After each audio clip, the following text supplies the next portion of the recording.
The Mad Glad Mystery. Go ahead, Sonny. Amit crawled along on his back. He used to race past the house on Rainbow Street.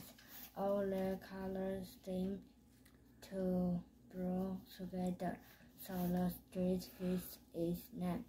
But since the storm, Amit's feet felt heavy and sad.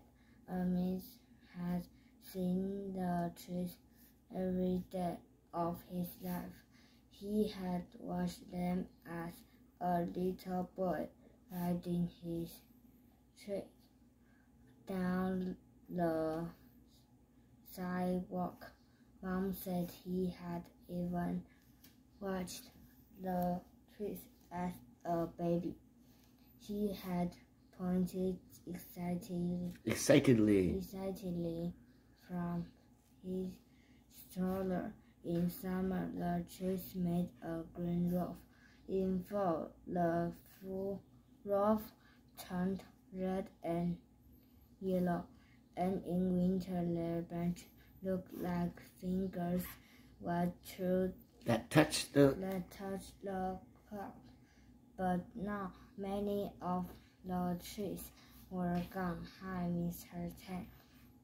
Amit said that was a bad storm, wasn't it? Wasn't it? Mr. Chen stood in front of his house. He began to trim the stump of his rose bushes. Yes, Mr. Chen snapped. Amit rode on and left Mr. Chen alone. Usually, Mr. Chen was all smiles. Amit often started to help him with his roses, and he knew Mr. Chen's secret. He would wrap up roses with a bow. Then he would leave them on people's porches as a surprise. He had given some to Amit's mother when Amit's baby sister was born. He had even given some to Amit's dad when he broke a toe. Now the storm had broken. Mr. Chen's rose bushes and men had cut down what was left on the big tree in his yard. Next door, Mrs. Smith had lost tree too. One had fallen to crunch the corner of her sky blue house.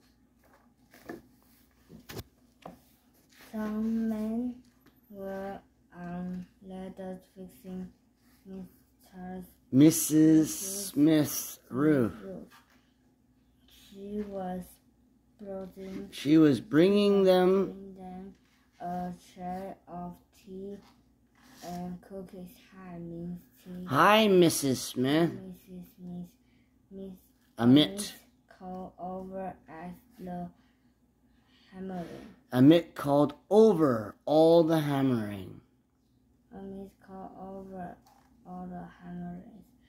Mrs. Smith turned and smiled. Hello, Amit. He liked her voice. It was soft like kitten's purr. As he had hoped, she gave him a cookie. Hers were the best Amit had ever had cookie. Had ever had. Okay. Had ever had. Okay. Something. Something. Sometimes. Sometimes she put cookies in people's mailboxes when she thought no one was watching. She baked a lot after her husband died. After her husband died. I am sorry about your cheese. Miss told her. Me too. I will miss their shame. I am just glad my John was not here to see them blow down. His two were his prize. Miss from it was not fair. Let's Mrs. Smith and had to mourn her husband, and now the trees had workers were sewing at Mr. and Mrs. Spivy's house. Too. They were making so much noise. The Spivy's club only waved when they saw a miss. Even the apple and peach trees in the Spivy's yard were gone. They missed no more mysterious boxes of fruit on the front porch each fall. I am home, Miss yelled as he went inside. Then he grabbed an apple from the fridge that came out of his office. What is wrong? He asked. I am upset. Why did the storm damage so many trees? Rainbow Street will never look the same, and everyone is sad. They love their trees, and now the trees are gone. I know that replied, but things change all the time. A storm just changed them suddenly. Why? Miss wanted to know.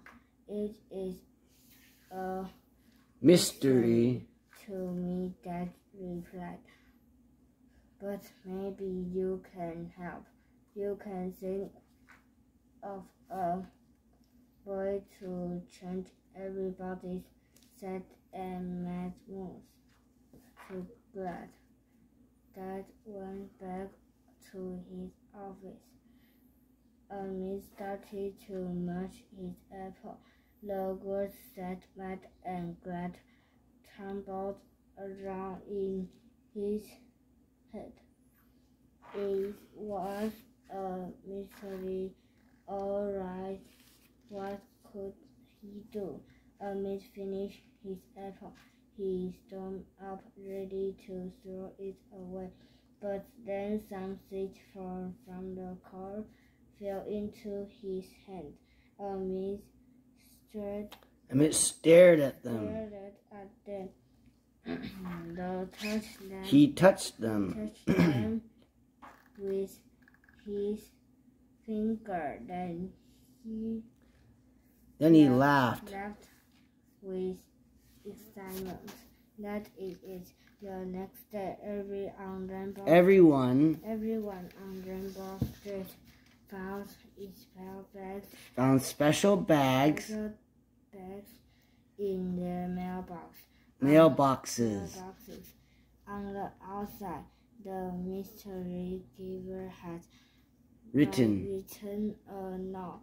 Be glad, now sad, and inside, the neighbors found trees of all kinds ready to be plant, planted, planted